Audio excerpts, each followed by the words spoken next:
I know I have been gone for quite some time.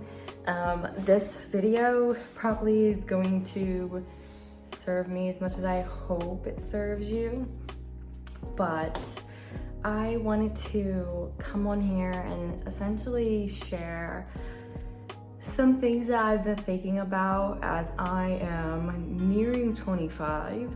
So I guess I will be entering in like the mid to late 20s soon. So I'm crossing over. I'm like right in the middle / crossing over the threshold of like 20s. And so I've just been thinking about it a lot, and I'm like, man, there's so many things that like I learned but didn't even realize I learned in my early 20s that I wish I had more awareness of. So I hope that these topics are some pivot points for you that I'm going to discuss, and that you take away some things in the ways, or maybe more positive ways than I've taken away from them, like in that current time period. And I'm just gonna share a little bit about what I wish I knew in my early 20s. So first tip I wish I knew is to get a hold of all your finances, all of your personal information, and all of your bills. So when I say get a hold of your finances, is that if you're asked to provide any type of financial proof of anything, if you're asked a question on anything regarding your current bills, your credit, any loans that you have out, any debt that you've accrued, you need to be able to actually have that information, know how to access it, and know what it means for you.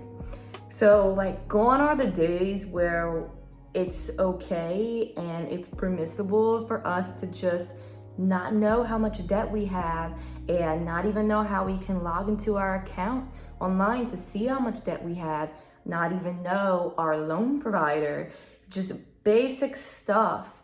You know, it's no longer gonna work in, your 20s, especially as you're moving past your early 20s. So being able to be aware of your financial standing and your credit history and credit score is so vital in your 20s, especially if you ever look to take out like a car loan or maybe a loan on a house or a business loan. Like your credit score and your credit history almost matters more than how much is in your bank account. So understanding like what that means to you, where you're at with all of that, and being able to actually have the resources to provide the information and to give the information to yourself is imperative. Also, finally, like have, access to your medical documents or your birth certificate, social security, card. You need to be able to have documentation so that you can actually do things on the fly.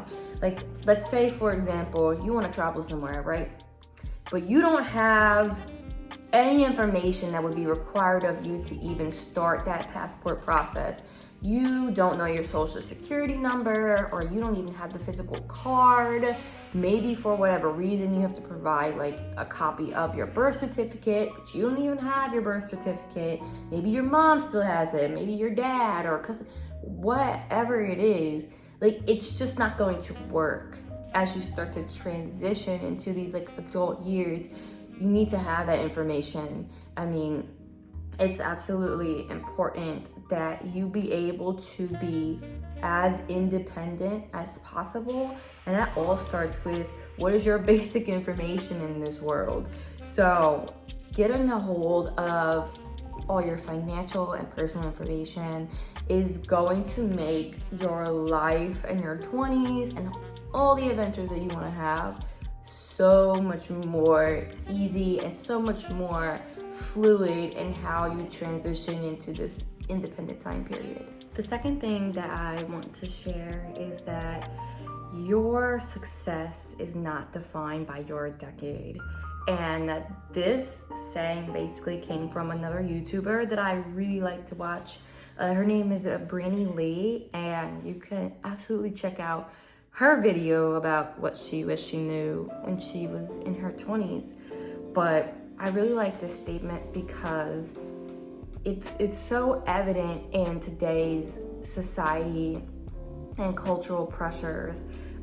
There's been generational shifts, society expectations now with your peers, so many different things that tell us that we have to be at a certain place, a certain stage within a certain period of our time. And I just think that it's imperative that you try to quiet that extremely loud voice, because you are not on anyone's timetable but your own. Because your success is not defined by your decade, guess what? That's the same thing with your timetable. You do not have to have someone else's idealized version of success and then to also have that done on their idealized impression of a timetable. Defining your own version of success is going to be what prompts you to do more and to continue on within that defined success for yourself. The next thing I wish I knew in my earlier 20s, and it's going to sound kind of crazy, but it's to stop having expectations for people, because they will usually let your expectations down. Sometimes it'll be gently and sometimes it'll be more hard. And what I mean by that is that it's not that you should have no expectations for people in general. It's not the idea here. The idea is that you have expectations for yourself and let other people prove to you that you can entrust them with expectations. A lot of times we can have certain expectations that we place on people and ideas about how they should act, how they should behave, what they should and shouldn't say, and how they should and shouldn't treat you. And while you need to have those for yourself, those expectations when you're relating to the outside world, however, a lot of times we can actually get our own selves disappointed when we put those expectations on other people and they come back and they don't meet those expectations, and then we're lost, hurt, we're feeling jaded. How dare you, not say or say this? How dare you act like this? Now I feel some type of way about you. And you do need to be able to set healthy boundaries as to how you're going to be treated, but you need to recognize that there are going to be people who are more than happy to meet your expectations for how you want to be treated and how you want to interact with people and the world. And for those people who have yet to prove to you that they can even hold expectations, that they have any expectations for themselves, or that they're interested in having any expectations at all, you need to learn how to let those people go in a healthy way. 9 times out of 10, the people who are worth it, they're going to mirror those expectations back to you that you have for yourself, and it's just going to click and make sense. You won't have to explain to somebody how to treat you.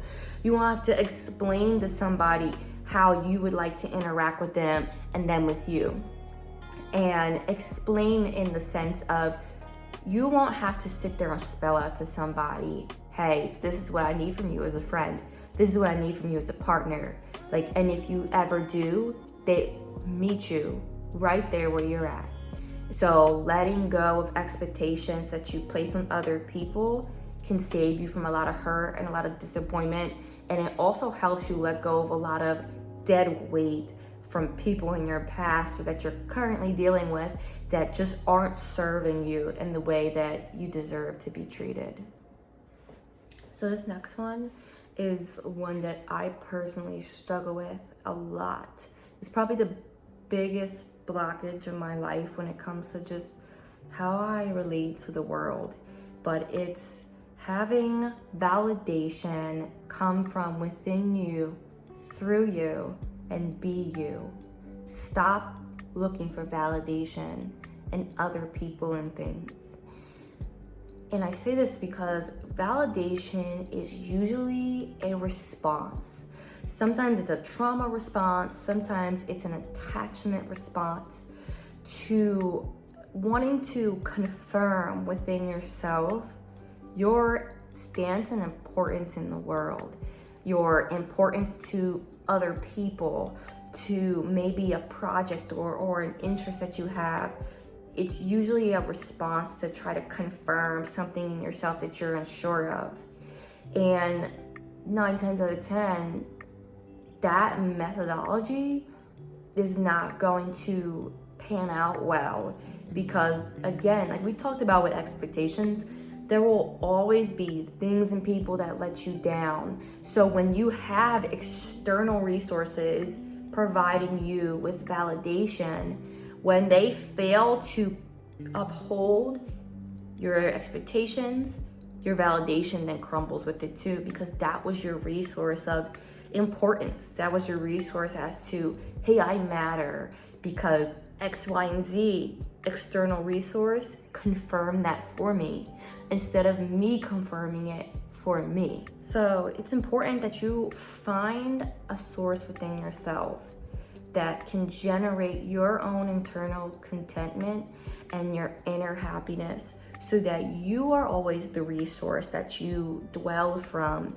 when you are in need of a little extra validation, when maybe you're having a day where you just need that little extra reassurance that, hey, I'm okay, and hey, I matter, and you know what?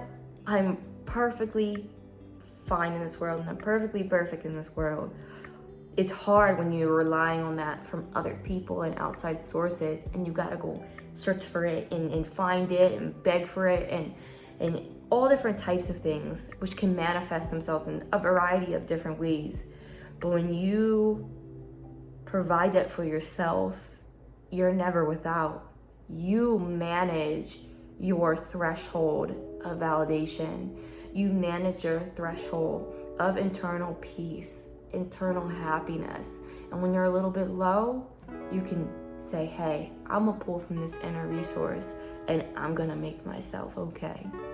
And so challenging yourself to find a place within you to just rest and just understand that I am in charge of the narrative and I don't need any external source to tell me otherwise.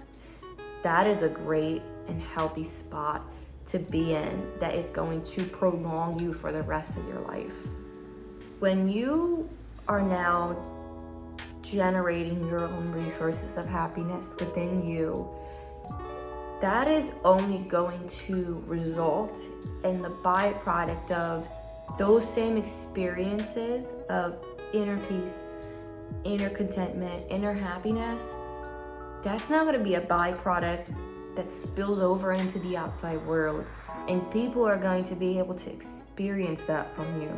And that's all because you first provided it for yourself. And so going through the process of doing the work to work on yourself to provide that happiness and contentment for you, that is how you're going to translate to the outside world. And it is a beautiful, beautiful place to be in, not only for yourself, but for other people. I'm gonna get like a little emotional now, because this last topic is something that, again, I'm sure we all have struggled with in our early 20s. But it's essentially like knowing that it's okay to not know what you're doing in life.